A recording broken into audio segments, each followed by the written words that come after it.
মাত্র ৭ সেকেন্ডেই আপনার নার্ভস আপনাকে খারাপ কাজ করতে বাধ্য করে। ফজরের নামাজ মিস করতে বাধ্য করে মাত্র ৭ সেকেন্ডের খেলায়। এমনকি হারাম কিছু একবার দেখার পরেও দ্বিতীয়বার দেখতে বাধ্য করে মাত্র ৭ সেকেন্ডের খেলায়। কিংবা আপনি ক্ষুধার্ত না, অতিরিক্ত খাবার আপনার স্বাস্থ্যের জন্য ক্ষতি হবে, তারপরেও চোখের ক্ষুধা তৈরি করে আপনাকে অতিরিক্ত খেতে বাধ্য করে, প্ররোচিত করে। এখন প্রশ্ন হচ্ছে, আপনি কি নাফসকে নিয়ন্ত্রণ করতে পারবেন? কোনো কি রাস্তা আছে? প্রিয় দর্শক, আল্লাহ তাআলা সূরা ইউসুফের ৫৩ নম্বর আয়াতে বলেন, নিঃসন্দেহে নাফস তোমাদের মন্দ কাজের আদেশ দেয়, তবে তাকে ব্যতীত যার প্রতি তোমার রব দয়া করেন। কিন্তু আপনি কি জানেন, ইসলামে এমন কিছু শক্তিশালী উপায় রয়েছে যার মাধ্যমে আপনি আপনার নাফসকে পুরোপুরি নিয়ন্ত্রণ করতে পারেন। আজকের এই ভিডিওতে আমি আপনাকে বলবো ৫টি কার্যকর উপায় যার মাধ্যমে আপনি আপনার নাফসকে কেবল নিয়ন্ত্রণই করবেন না, বরং আপনার জীবনে একটি ইতিবাচক পরিবর্তন আপনি আনতে পারবেন। আপনি আত্মবিশ্বাসী এবং সফল হবেন। আপনি কি জানেন, কেবল ক্ষুধা নিয়ন্ত্রণ, ফজরের জন্য জেগে ওঠা, সরলতা অবলম্বন, অন্যের প্রতি দয়া দেখানো এবং নিজের দৃষ্টিকে সংযত রাখার মাধ্যমে আপনি কিভাবে আপনার নাফসের উপর বিজয়ী হতে পারেন? এই ভিডিওর প্রতিটি পয়েন্টে আপনার জীবনের প্রতিটি ক্ষেত্রে এক একটি নতুন রাস্তা দেখাবে। তাই শেষ পর্যন্ত ধৈর্য ধরে দেখুন জীবন পরিবর্তনকারী এই ভিডিওটি। প্রিয় দর্শক, আজকের এই ভিডিওতে আমরা এমন একটি যুদ্ধের কথা বলতে যাচ্ছি যা আমরা প্রতিদিন নিজের সাথে লড়ি। এই যুদ্ধ আমাদের ইচ্ছার বিরুদ্ধে।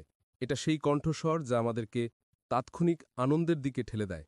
এটা আমাদেরকে ফজরের নামাজ ছাড়তে পরাজিত করে, অথবা আমাদের দেখার কথা নয় এমন জিনিস, এমন অশ্লীল জিনিস দেখতে বাধ্য করে। ইসলামের নাফস মানে আমাদের অভ্যন্তরীণ সত্তা, আমাদের আত্মা। এটি আমাদের দেহের সেই সত্তা যা আমাদেরকে ধার্মিকতার দিকে নিয়ে যেতে পারে, অথবা আমাদেরকে পাপের দিকে টেনে আনতে পারে। আল্লাহ তাআলা কোরআনেও এ বিষয়ে স্পষ্ট বলেছেন। প্রিয় দর্শক, কেমন হয় যদি আমি আপনাকে ৫টি ব্যবহারিক এবং শক্তিশালী উপায় বলি? ইনশাল্লাহ এই পদ্ধতির মাধ্যমে আপনি শুধু আপনার নাফসের সাথে লড়াই করতে পারবেন না, বরং তাকে নিয়ন্ত্রণও করতে পারবেন। ১. ক্ষুধা মেটানোর জন্য খান। মনে করুন, আপনার সামনে একটি থালায় অনেক মজাদার খাবার রাখা আছে, যার সুবাস আপনাকে পাগল করে ফেলছে। আপনার নাফস আপনাকে বলছে যে এই প্লেটের সব খাবার শেষ করে ফেলো। এমনকি যদি আপনি ক্ষুধার্ত নাও হন, তবু খেতে থাকো, খেতেই হবে তোমাকে। খাওয়ার মধ্যেই তোমার সফলতা, এটা শেষ করার মধ্যেই তোমার আত্মতৃপ্তি লুকিয়ে আছে। নাফস কিন্তু আপনাকে এভাবেই বুঝাবে। মনে রাখবেন, সেই মুহূর্ত থেকেই কিন্তু আপনার আত্মনিয়ন্ত্রণের পরীক্ষা শুরু হয়। আমাদের প্রিয় নবী সাল্লাল্লাহু আলাইহি ওয়াসাল্লাম আমাদেরকে মধ্যম পন্থার একটি সুন্দর উদাহরণ দিয়েছেন। তিনি বলেছেন, আদম সন্তানের জন্য কয়েকটি লোকমা খাবারই যথেষ্ট, তার কোমরকে সোজা রাখার জন্য ২টি খেজুরই যথেষ্ট। এছাড়া আল্লাহ রাসূল বলেছেন, যদি আরও বেশি খেতেই হয় তাহলে পেটের ১/৩ খাবার দ্বারা, ১/৩ পানি দ্বারা পূর্ণ করো, আর ১/৩ বাতাসের জন্য খালি রাখো। এ হাদিসটি আমাদেরকে মনে করিয়ে দেয় যে খাওয়ার সময় আত্মনিয়ন্ত্রণের অনুশীলন করা শুধু আমাদের শারীরিক স্বাস্থ্যের জন্যই নয়, বরং আধ্যাত্মিক শক্তির জন্য জরুরি। যখন আপনি আপনার ক্ষুধার কাছে অতি স্বীকার করেন না, তখন এই অভ্যাসটি আপনার জীবনের অন্যান্য ক্ষেত্রেও সহায়ক হয়। এখন ভাবুন, যদি আপনি খাবার সময় সংযম করতে পারেন, তাহলে আপনি কি সকালে ফজরের জন্য ওঠার সময় আপনার বিছানার আরামদায়ক আকর্ষণকে কাটিয়ে উঠতে পারবেন? এর উত্তর হচ্ছে অবশ্যই পারবেন। এটিকে আপনার দৈনন্দিন জীবনে সফলভাবে প্রয়োগ করার উত্তম উপায় হল খাওয়ার আগে বিসমিল্লাহ পড়া এবং চিন্তা করা যে এটি আল্লাহর পক্ষ হতে নিয়ামত। খাবারের প্রতিটি গ্রাস ধীরে ধীরে চিবিয়ে খান এবং চিন্তা করুন যে এটি আপনার রবের পক্ষ থেকে দয়া। যখন মনে হবে যে আপনার ক্ষুধা নিবারণ হয়েছে, তখন খাওয়া থেকে বিরত থাকুন, চাই থালায় আরও খাবার অবশিষ্ট থাকুক না কেন। এই ছোট ছোট পদক্ষেপই আপনার নাফসকে নিয়ন্ত্রণে রাখার প্রথম পদক্ষেপ। আপনি কি পরবর্তী পদক্ষেপের জন্য প্রস্তুত? ২য় নম্বর হচ্ছে ভোরে বিছানা ত্যাগ করুন। প্রিয় দর্শক, আপনি কি কখনো নিজেকে এমন অবস্থায় পেয়েছেন যে যখন অ্যালার্ম বাজেন, ফজরের সময় হয়, আর আপনার মনে একটা দ্বন্দ্ব শুরু হয়? এদিকে আপনার ঘুম আপনাকে বিছানায় থাকতে বলছে, আর অন্যদিকে আপনার ভেতর থেকে একটা ক্ষীণ আওয়াজ আপনাকে জাগিয়ে তুলছে। এই সেই মুহূর্ত যখন আপনার নাফসে লাওয়ামা, অর্থাৎ ভালো নাফস, আপনাকে সঠিক পথের দিকে ডাকার চেষ্টা করে, কিন্তু অন্যদিকে আপনার নাফসে আম্মারা বা কুববৃত্তি সেই আওয়াজকে দমন করার চেষ্টা করে। এখানে আপনাকে সিদ্ধান্ত নিতে হবে, আমি কি আমার ইচ্ছাকে প্রাধান্য দেব নাকি আমার উদ্দেশ্যকে? আল্লাহ তাআলা কোরআনে বলেন, কিন্তু তোমরা পার্থিব জীবনকে প্রাধান্য দাও, অথচ পরকাল উত্তম ও স্থায়ী। সূরা আলা আয়াত নম্বর ১৬ এবং ১৭। এই নীতি শুধু ফজরের নামাজের জন্যই নয়, বরং জীবনের প্রতিটি ক্ষেত্রে প্রযোজ্য। একটু ভেবে দেখুন, যখন আপনি ঘুমের ইচ্ছাকে জয় করতে পারবেন, তখন কি আপনি অন্যদের প্রয়োজনকে নিজের ইচ্ছার উপর প্রাধান্য দিতে পারবেন না? আপনি কি জীবনের বড় সিদ্ধান্তগুলোতে নিজের নাফসকে নিয়ন্ত্রণ করতে পারবেন না? এটি নিজের উপর নিয়ন্ত্রণ করার সেই শক্তি যা আপনাকে কেবল নামাজের জন্যই জাগাতে পারবে তা না, বরং এটি আপনাকে জীবনের প্রতিটি ময়দানে সাফল্য এনে দিতে পারে। তো ভাবুন, যখন আপনি আপনার ঘুমের তীব্র ইচ্ছাকে প্রত্যাখ্যান করতে পারবেন এবং ফজরের নামাজের জন্য উঠতে পারবেন, তখন এটি কেবল আপনার সাফল্যের পথে একটি ছোট বিজয় নয়, বরং এটি আপনার আধ্যাত্মিক শক্তির একটি গুরুত্বপূর্ণ প্রকাশক। কিন্তু মনে রাখবেন, আপনি কি কখনো লক্ষ্য করেছেন যে এই জয় কতটা বড় পরিবর্তন আনতে পারে? একটু কল্পনা করুন, এমন একজন ব্যক্তির কথা যিনি প্রতিদিন সকালে নিজের প্রবৃত্তির উপর নিয়ন্ত্রণ রেখে আল্লাহর সন্তুষ্টির জন্য ঘুম থেকে ওঠে, এমনকি শীতকালে ওঠে ঠান্ডা পানি দিয়ে অজু করে। আপনাকে বলে দেই, সে ব্যক্তি কিন্তু শুধু নামাজই পড়ছে না, বরং সে তার নাফসকে প্রতিনিয়ত পরাজিত করছে, নাফসে আম্মারাকে, কুপ্রবৃত্তিকে, এবং আল্লাহর নৈকট্য অর্জনের পথে এগিয়ে চলেছে। কিন্তু এটাই কি যথেষ্ট? আমাদেরকে একটি দৈনন্দিন জীবনযাত্রার দিকে নজর দেওয়া উচিত। আমরা কি আমাদের জীবনকে সরলতা ও মিতব্যয়িতা দিয়ে পরিপূর্ণ করতে পারি না? আমরা কি আমাদের ইচ্ছাগুলোকে আরও কম করে আমাদের লক্ষ্যের উপর বেশি মনোযোগ দিতে পারি না? আচ্ছা, ৩ নম্বর পয়েন্ট বলে সরলতাকে আলিঙ্গন করুন। প্রিয় দর্শক, আজকের যুগে যেখানে সর্বত্র বেশি পাওয়ার প্রতিযোগিতা চলছে, এই সময় হেসে সরলতা অবলম্বন করা সত্যি একটি সাহসের কাজ। কিন্তু আপনি কি জানেন যে এই যে অল্পতে খুশি থাকা বা সরলতা কেবল আমাদের নাফসকে নিয়ন্ত্রণে রাখতে সহায়ক নয়, বরং এটি আমাদের আধ্যাত্মিক উন্নতিরও জরুরি। আমাদের প্রিয় নবী সাল্লাল্লাহু আলাইহি ওয়াসাল্লাম বলেছেন, দুনিয়ার সাথে আমার সম্পর্ক একজন মুসাফিরের মতো, যে কোনো গাছের ছায়ায় কিছুক্ষণ বিশ্রাম নেয়, তারপর সামনে এগিয়ে যায়। এই কথাগুলো আমাদের মনে করিয়ে দেয় যে পার্থিব জীবনের সাথে আমাদের সম্পর্ক ক্ষণস্থায়ী। পার্থিব জীবনে বেশি জিনিস শুধু আমাদের জীবনকে জটিল করে তোলে না, বরং আমাদের সেই ইচ্ছাগুলোর পেছনে ছুটতেও বাধ্য করে, যা কখনোই শেষ হয় না। এখন একটু ভেবে দেখুন, আপনার জীবনে কত জিনিস এমন আছে যা সত্যিই আপনার জন্য জরুরি নয়? সেই জিনিসগুলো কি আপনাকে সুখ এনে দিচ্ছে, নাকি এগুলো শুধু আপনার প্রবৃত্তির ক্ষণস্থায়ী ইচ্ছা পূরণ করছে? যখন আমরা সরলতা অবলম্বন করি, আমরা আমাদের চারপাশ থেকে অপ্রয়োজনীয় জিনিসগুলো সরিয়ে দিই। আমাদের মন তখন শান্তি অনুভব করে। সরলতা গ্রহণের অর্থ হল আমাদের হৃদয়কে সেই ইচ্ছা থেকে মুক্ত করা যা আমাদেরকে জগতের ধোকায় ফেলে দেয় এবং আমাদের পরকালকে প্রভাবিত করে। ৪ নম্বর হচ্ছে প্রতিদিন অন্যের উপর দয়া করা। প্রিয় দর্শক, একটু কল্পনা করে আপনি আপনার দিনে শুরু করছেন একটি নিয়ত করে যে আজ কারোর জন্য ভালো কিছু করতে হবে। তেমন কোনো বড় কাজ নয়, শুধু কারো দিকে তাকিয়ে একটু মুচকি হাসি, কারো সাথে একটু সহানুভূতিপূর্ণ বাক্য, অথবা কারো বোঝা হালকা করার মতো একটি ছোট্ট কাজ। এগুলো হয়তো আপনার কাছে সামান্য মনে হতে পারে, কিন্তু আপনার হৃদয়কে পরিবর্তন করতে এবং আপনার প্রবৃত্তিকে সংশোধন করতে এর গুরুত্ব অনেক। আমি একটা সহজ পদ্ধতি বলি। আপনার আত্মাকে খুশি করার জন্য যারা প্যাডেল চালিত রিক্সা চালান, সে সকল রিক্সা চালককে ২০ টাকার জায়গায় ৩০ টাকা রিক্সা ভাড়া দেন। ২০ টাকা দিয়ে পরে হাসিমুখে আরও ১০ টাকা দিয়ে বলুন, এটা আপনার বোনাস। দেখুন সে লোকের মুখে একটু মুচকি হাসি আছে কিনা। নিশ্চিত আপনি মুচকি হাসি দেখতে পাবেন। ব্যাস, ওই একটি হাসি আপনার আত্মাকে দীর্ঘ কয়েকটি দিন শান্ত রাখবেন। আল্লাহর রাসূল বলেছেন, মুচকি হাসিও একটি সাদাকা। এ হাদিস আমাদের শিক্ষা দেয় যে অন্যের জন্য কিছু করার প্রতিদান শুধু আল্লাহর কাছেই রক্ষিত নয়, বরং এটি আমাদের প্রবৃত্তির স্বার্থপর থেকেও মুক্ত করে। দৈনন্দিন জীবনে আমাদের প্রবৃত্তি প্রায়ই আমাদেরকে নিজেদের প্রয়োজনের মধ্যেই আটকে রাখে। কিন্তু যখন আমরা কোনো প্রতিদানের প্রত্যাশা ছাড়াই আমাদের আশপাশের লোকজনের জন্য কিছু করি, তখন আমরা নিজেদের সত্তা থেকে বেরিয়ে আসার অনুশীলন করি। ভাবুন, যখন আপনি কোনো কঠিন সময় কারো সাহায্য করেন, তখন সেই মুহূর্তে শুধু সেই ব্যক্তি নয়, আপনি নিজেও বদলে যান। তখন যে শান্তি আপনার অন্তরে নেমে আসে, যে কৃতজ্ঞতাবোধ আপনার অন্তরে জেগে ওঠে, এটি সেই মুহূর্ত যা আপনাকে আপনার প্রবৃত্তিকে নিয়ন্ত্রণ করার যাত্রায় অনেক বেশি শক্তিশালী করে তোলে। এবং এই যাত্রা শুধু আজকের জন্যই নয়, বরং প্রতিদিনের জন্য হওয়া উচিত। যখন আপনি অন্যের প্রতি দয়া করাকে নিজের দৈনন্দিন জীবনের অংশ নিয়ে নিবেন, তখন আপনি অনুভব করবেন যে এই ছোট ছোট কাজগুলো আপনাকে আল্লাহরও আরও কাছে নিয়ে যাচ্ছে এবং আপনার প্রবৃত্তির স্বার্থপরতাকে দূর করছে। এখন একটু চিন্তা করুন, যদি আমরা প্রতিদিনের নেকি দিয়ে আমাদের হৃদয়কে নরম করতে পারি, তাহলে আমরা কি আমাদের প্রবৃত্তির অন্যান্য চাপের উপর নিয়ন্ত্রণ করতে পারি না? এই চিন্তা আপনাকে আরও একটি গুরুত্বপূর্ণ উপায়ের দিকে নিয়ে যায়। এটি এমন একটি অভ্যাস যা কেবল নাফসকে পবিত্রই করে না, বরং আপনার চিন্তা ও কাজকেও আল্লাহর সন্তুষ্টির সাথে সঙ্গতিপূর্ণ করে তোলে। তাহলে আসুন আমরা এই পরবর্তী গুরুত্বপূর্ণ রহস্য জানার চেষ্টা করি। ৫. নিজের দৃষ্টি নিচু রাখুন। প্রিয় দর্শক, বর্তমানে আমরা এমন এক দুনিয়ায় বসবাস করছি যেখানে আমাদের চারপাশে অসংখ্য প্রলোভন দ্বারা পরিবেষ্টিত। এখানে নিজের দৃষ্টিকে নিচু রাখা, নিজের চিন্তাভাবনাকে পবিত্র রাখা এবং নিজের প্রবৃত্তিকে নিয়ন্ত্রণ করা একটি বিশাল চ্যালেঞ্জ। কিন্তু এই চ্যালেঞ্জটি ঠিক ততটাই জরুরি যতটা জরুরি ঈমানের হেফাজত করা।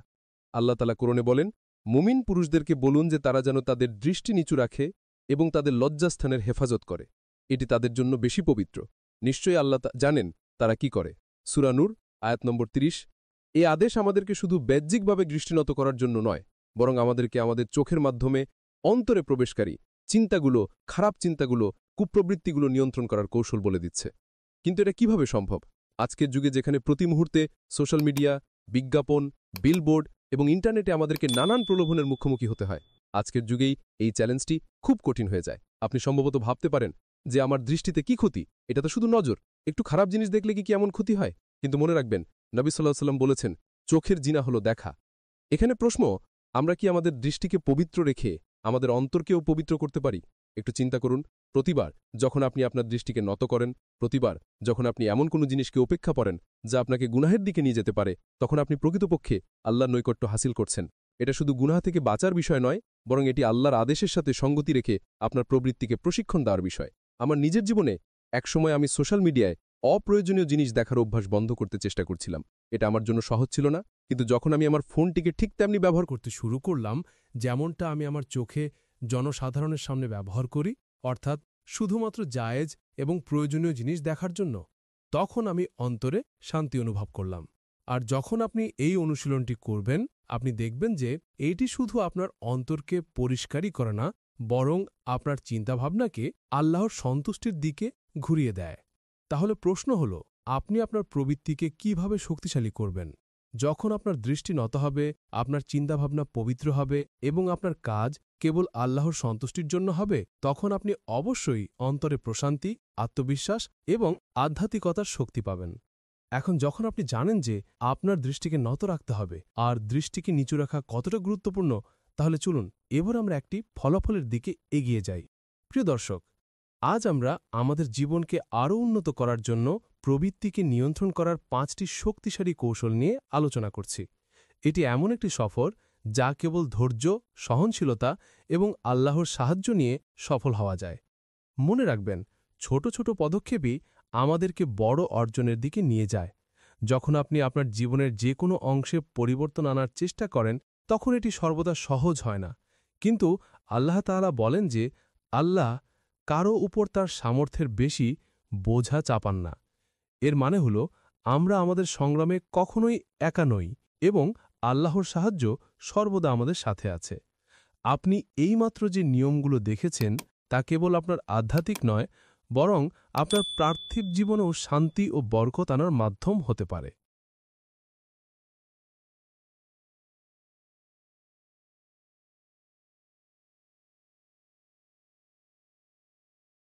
মাত্র ৭ সেকেন্ডেই আপনার নার্ভস আপনাকে খারাপ কাজ করতে বাধ্য করে। ফজরের নামাজ মিস করতে বাধ্য করে মাত্র ৭ সেকেন্ডের খেলায়। এমনকি হারাম কিছু একবার দেখার পরেও দ্বিতীয়বার দেখতে বাধ্য করে মাত্র ৭ সেকেন্ডের খেলায়। কিংবা আপনি ক্ষুধার্ত না, অতিরিক্ত খাবার আপনার স্বাস্থ্যের জন্য ক্ষতি হবে, তারপরেও চোখের ক্ষুধা তৈরি করে আপনাকে অতিরিক্ত খেতে বাধ্য করে, প্ররোচিত করে। এখন প্রশ্ন হচ্ছে, আপনি কি এই নাফসকে নিয়ন্ত্রণ করতে পারবেন? কোনো কি রাস্তা আছে? প্রিয় দর্শক, আল্লাহ তাআলা সূরা ইউসুফের ৫৩ নম্বর আয়াতে বলেন, নিঃসন্দেহে নাফস তোমাদের মন্দ কাজের আদেশ দেয়, তবে তাকে ব্যতীত যার প্রতি তোমার রব দয়া করেন। কিন্তু আপনি কি জানেন, ইসলামে এমন কিছু শক্তিশালী উপায় রয়েছে যার মাধ্যমে আপনি আপনার নাফসকে পুরোপুরি নিয়ন্ত্রণ করতে পারেন। আজকের এই ভিডিওতে আমি আপনাকে বলবো ৫টি কার্যকর উপায় যার মাধ্যমে আপনি আপনার নাফসকে কেবল নিয়ন্ত্রণই করবেন না, বরং আপনার জীবনে একটি ইতিবাচক পরিবর্তন আপনি আনতে পারবেন। আপনি আত্মবিশ্বাসী এবং সফল হবেন। আপনি কি জানেন, কেবল ক্ষুধা নিয়ন্ত্রণ, ফজরের জন্য জেগে ওঠা, সরলতা অবলম্বন, অন্যের প্রতি দয়া দেখানো এবং নিজের দৃষ্টিকে সংযত রাখার মাধ্যমে আপনি কিভাবে আপনার নাফসের উপর বিজয়ী হতে পারেন? এই ভিডিওর প্রতিটি পয়েন্টে আপনার জীবনের প্রতিটি ক্ষেত্রে এক একটি নতুন রাস্তা দেখাবে। তাই শেষ পর্যন্ত ধৈর্য ধরে দেখুন জীবন পরিবর্তনকারী এই ভিডিওটি। প্রিয় দর্শক, আজকের এই ভিডিওতে আমরা এমন একটি যুদ্ধের কথা বলতে যাচ্ছি যা আমরা প্রতিদিন নিজের সাথে লড়ি। এই যুদ্ধ আমাদের ইচ্ছার বিরুদ্ধে। এটা সেই কণ্ঠস্বর যা আমাদেরকে তাৎক্ষণিক আনন্দের দিকে ঠেলে দেয়। এটা আমাদেরকে ফজরের নামাজ ছাড়তে পরাজিত করে, অথবা আমাদের দেখার কথা নয় এমন জিনিস, এমন অশ্লীল জিনিস দেখতে বাধ্য করে। ইসলামের নাফস মানে আমাদের অভ্যন্তরীণ সত্তা, আমাদের আত্মা। এটি আমাদের দেহের সেই সত্তা যা আমাদেরকে ধার্মিকতার দিকে নিয়ে যেতে পারে, অথবা আমাদেরকে পাপের দিকে টেনে আনতে পারে। আল্লাহ তাআলা কোরআনেও এ বিষয়ে স্পষ্ট বলেছেন। প্রিয় দর্শক, কেমন হয় যদি আমি আপনাকে ৫টি ব্যবহারিক এবং শক্তিশালী উপায় বলি? ইনশাল্লাহ এই পদ্ধতির মাধ্যমে আপনি শুধু আপনার নাফসের সাথে লড়াই করতে পারবেন না, বরং তাকে নিয়ন্ত্রণও করতে পারবেন। ১. ক্ষুধা মেটানোর জন্য খান। মনে করুন আপনার সামনে একটি থালায় অনেক মজাদার খাবার রাখা আছে, যার সুবাস আপনাকে পাগল করে ফেলছে। আপনার নাফস আপনাকে বলছে যে এই প্লেটের সব খাবার শেষ করে ফেলো। এমনকি যদি আপনি ক্ষুধার্ত নাও হন, তবু খেতে থাকো, খেতেই হবে তোমাকে। খাওয়ার মধ্যেই তোমার সফলতা, এটা শেষ করার মধ্যেই তোমার আত্মতৃপ্তি লুকিয়ে আছে। নাফস কিন্তু আপনাকে এভাবেই বুঝাবে। মনে রাখবেন, সেই মুহূর্ত থেকেই কিন্তু আপনার আত্মনিয়ন্ত্রণের পরীক্ষা শুরু হয়। আমাদের প্রিয় নবী সাল্লাল্লাহু আলাইহি ওয়াসাল্লাম আমাদেরকে মধ্যম পন্থার একটি সুন্দর উদাহরণ দিয়েছেন। তিনি বলেছেন, আদম সন্তানের জন্য কয়েকটি লোকমা খাবারই যথেষ্ট, তার কোমরকে সোজা রাখার জন্য 2টি খেজুরই যথেষ্ট। এছাড়া আল্লাহ রাসূল বলেছেন, যদি আরও বেশি খেতেই হয় তাহলে পেটের 1/3 খাবার দ্বারা, 1/3 পানি দ্বারা পূর্ণ করো, আর 1/3 বাতাসের জন্য খালি রাখো। এ হাদিসটি আমাদেরকে মনে করিয়ে দেয় যে খাওয়ার সময় আত্মনিয়ন্ত্রণের অনুশীলন করা শুধু আমাদের শারীরিক স্বাস্থ্যের জন্যই নয়, বরং আধ্যাত্মিক শক্তির জন্য জরুরি। যখন আপনি আপনার ক্ষুধার কাছে অতি স্বীকার করেন না, তখন এই অভ্যাসটি আপনার জীবনের অন্যান্য ক্ষেত্রেও সহায়ক হয়। এখন ভাবুন, যদি আপনি খাবার সময় সংযম করতে পারেন, তাহলে আপনি কি সকালে ফজরের জন্য ওঠার সময় আপনার বিছানার আরামদায়ক আকর্ষণকে কাটিয়ে উঠতে পারবেন? এর উত্তর হচ্ছে অবশ্যই পারবেন। এটিকে আপনার দৈনন্দিন জীবনে সফলভাবে প্রয়োগ করার উত্তম উপায় হল খাওয়ার আগে বিসমিল্লাহ পড়া এবং চিন্তা করা যে এটি আল্লাহর পক্ষ হতে নিয়ামত। খাবারের প্রতিটি গ্রাস ধীরে ধীরে চিবিয়ে খান এবং চিন্তা করুন যে এটি আপনার রবের পক্ষ থেকে দয়া।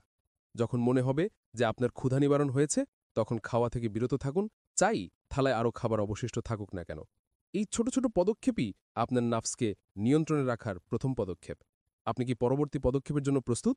দ্বিতীয় নম্বর হচ্ছে ভোরে বিছানা ত্যাগ করুন। প্রিয় দর্শক, আপনি কি কখনো নিজেকে এমন অবস্থায় পেয়েছেন যে যখন অ্যালার্ম বাজেন, ফজরের সময় হয়, আর আপনার মনে একটা দ্বন্দ্ব শুরু হয়? এদিকে আপনার ঘুম আপনাকে বিছানায় থাকতে বলছে, আর অন্যদিকে আপনার ভেতর থেকে একটা ক্ষীণ আওয়াজ আপনাকে জাগিয়ে তুলছে। এই সেই মুহূর্ত যখন আপনার নাফসে লাওয়ামা, অর্থাৎ ভালো নাফস, আপনাকে সঠিক পথের দিকে ডাকার চেষ্টা করে, কিন্তু অন্যদিকে আপনার নাফসে আম্মারা বা কুববৃত্তি সেই আওয়াজকে দমন করার চেষ্টা করে। এখানে আপনাকে সিদ্ধান্ত নিতে হবে, আমি কি আমার ইচ্ছাকে প্রাধান্য দেব নাকি আমার উদ্দেশ্যকে। আল্লাহ তাআলা কোরআনে বলেন, কিন্তু তোমরা পার্থিব জীবনকে প্রাধান্য দাও, অথচ পরকাল উত্তম ও স্থায়ী। সূরা আলা আয়াত নম্বর 16 এবং 17। এই নীতি শুধু ফজরের নামাজের জন্যই নয়, বরং জীবনের প্রতিটি ক্ষেত্রে প্রযোজ্য। একটু ভেবে দেখুন, যখন আপনি ঘুমের ইচ্ছাকে জয় করতে পারবেন, তখন কি আপনি অন্যদের প্রয়োজনকে নিজের ইচ্ছার উপর প্রাধান্য দিতে পারবেন না? আপনি কি জীবনের বড় সিদ্ধান্তগুলোতে নিজের নাফসকে নিয়ন্ত্রণ করতে পারবেন না? এটি নিজের উপর নিয়ন্ত্রণ করার সেই শক্তি, যা আপনাকে কেবল নামাজের জন্যই জাগাতে পারবে তা না, বরং এটি আপনাকে জীবনের প্রতিটি ময়দানে সাফল্য এনে দিতে পারে। তো ভাবুন, যখন আপনি আপনার ঘুমের তীব্র ইচ্ছাকে প্রত্যাখ্যান করতে পারবেন এবং ফজরের নামাজের জন্য উঠতে পারবেন, তখন এটি কেবল আপনার সাফল্যের পথে একটি ছোট বিজয় নয়, বরং এটি আপনার আধ্যাত্মিক শক্তির একটি গুরুত্বপূর্ণ প্রকাশক। কিন্তু মনে রাখবেন, আপনি কি কখনো লক্ষ্য করেছেন যে এই জয় কতটা বড় পরিবর্তন আনতে পারে? একটু কল্পনা করুন, এমন একজন ব্যক্তির কথা যিনি প্রতিদিন সকালে নিজের প্রবৃত্তির উপর নিয়ন্ত্রণ রেখে আল্লাহর সন্তুষ্টির জন্য ঘুম থেকে ওঠে, এমনকি শীতকালে ওঠে ঠান্ডা পানি দিয়ে অজু করে। আপনাকে বলে দেই, সে ব্যক্তি কিন্তু শুধু নামাজই পড়ছে না, বরং সে তার নাফসকে প্রতিনিয়ত পরাজিত করছে, নাফসে আম্মারাকে, কুপ্রবৃত্তিকে, এবং আল্লাহর নৈকট্য অর্জনের পথে এগিয়ে চলেছে। কিন্তু এটাই কি যথেষ্ট? আমাদেরকে একটি দৈনন্দিন জীবনযাত্রার দিকে নজর দেওয়া উচিত। আমরা কি আমাদের জীবনকে সরলতা ও মিতব্যয়িতা দিয়ে পরিপূর্ণ করতে পারি না? আমরা কি আমাদের ইচ্ছাগুলোকে আরও কম করে আমাদের লক্ষ্যের উপর বেশি মনোযোগ দিতে পারি না? আচ্ছা, 3 নম্বর পয়েন্ট বলে সরলতাকে আলিঙ্গন করুন। প্রিয় দর্শক, আজকের যুগে যেখানে সর্বত্র বেশি পাওয়ার প্রতিযোগিতা চলছে, এই সময় হেসে সরলতা অবলম্বন করা সত্যি একটি সাহসের কাজ।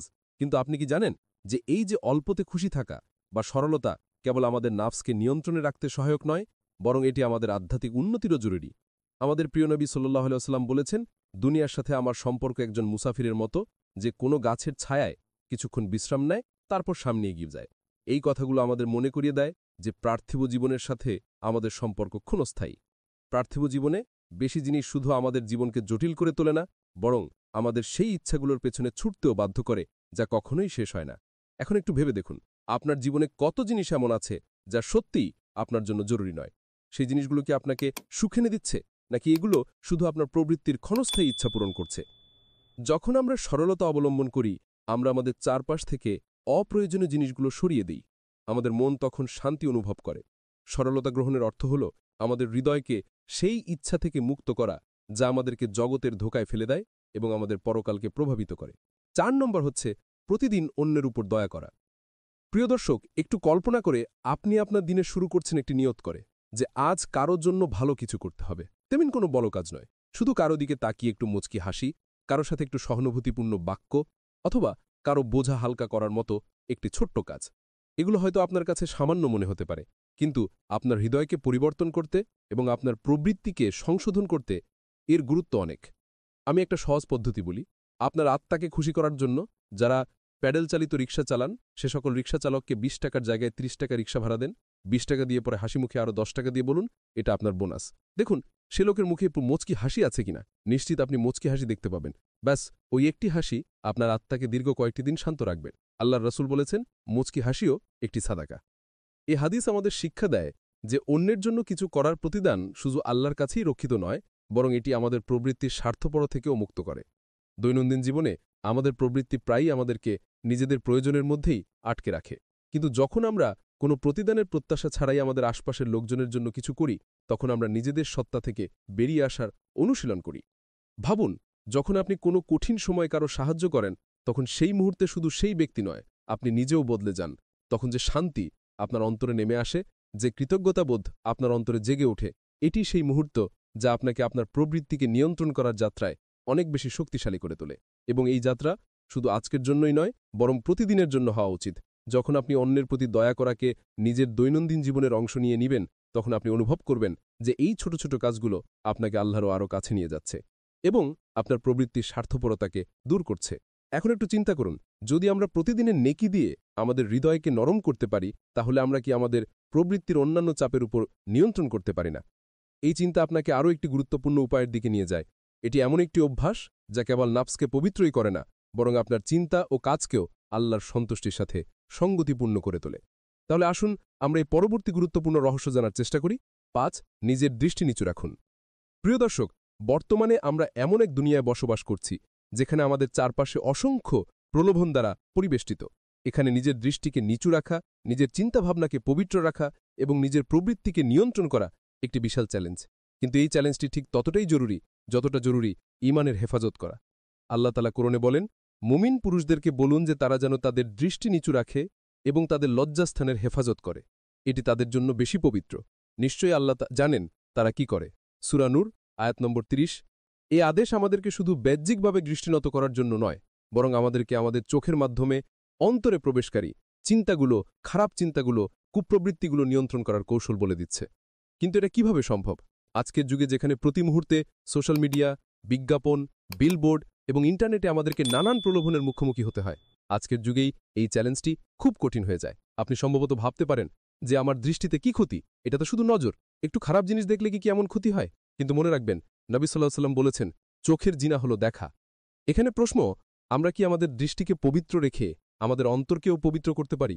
একটু চিন্তা করুন, প্রতিবার যখন আপনি আপনার দৃষ্টিকে নত করেন, প্রতিবার যখন আপনি এমন কোনো জিনিসকে উপেক্ষা করেন যা আপনাকে গুনাহের দিকে নিয়ে যেতে পারে, তখন আপনি প্রকৃতপক্ষে আল্লাহর নৈকট্য হাসিল করছেন।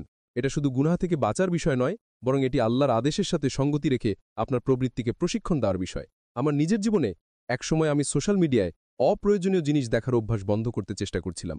এটা আমার জন্য সহজ ছিল না, কিন্তু যখন আমি আমার ফোনটিকে ঠিক তেমনি ব্যবহার করতে শুরু করলাম যেমনটা আমি আমার চোখে জনসাধারণের সামনে ব্যবহার করি, অর্থাৎ শুধুমাত্র জায়েজ এবং প্রয়োজনীয় জিনিস দেখার জন্য, তখন আমি অন্তরে শান্তি অনুভব করলাম। আর যখন আপনি এই অনুশীলনটি করবেন, আপনি দেখবেন যে এইটি শুধু আপনার অন্তরকে পরিষ্কারই করে না, বরং আপনার চিন্তাভাবনাকে আল্লাহর সন্তুষ্টির দিকে ঘুরিয়ে দেয়। তাহলে প্রশ্ন হল, আপনি আপনার প্রবৃত্তিকে কিভাবে শক্তিশালী করবেন? যখন আপনার দৃষ্টি নত হবে, আপনার চিন্তাভাবনা পবিত্র হবে এবং আপনার কাজ কেবল আল্লাহর সন্তুষ্টির জন্য হবে, তখন আপনি অবশ্যই অন্তরে প্রশান্তি, আত্মবিশ্বাস এবং আধ্যাত্মিকতার শক্তি পাবেন। এখন যখন আপনি জানেন যে আপনার দৃষ্টিকে নত রাখতে হবে আর দৃষ্টিকে নিচু রাখা কতটা গুরুত্বপূর্ণ, তাহলে চলুন এবার আমরা একটি ফলাফলের দিকে এগিয়ে যাই। প্রিয় দর্শক, আজ আমরা আমাদের জীবনকে আরও উন্নত করার জন্য প্রবৃত্তিকে নিয়ন্ত্রণ করার 5টি শক্তিশালী কৌশল নিয়ে আলোচনা করছি। এটি এমন একটি সফর যা কেবল ধৈর্য, সহনশীলতা এবং আল্লাহর সাহায্য নিয়ে সফল হওয়া যায়। মনে রাখবেন, ছোট ছোট পদক্ষেপই আমাদেরকে বড় অর্জনের দিকে নিয়ে যায়। যখন আপনি আপনার জীবনের যে কোনো অংশে পরিবর্তন আনার চেষ্টা করেন, তখন এটি সর্বদা সহজ হয় না।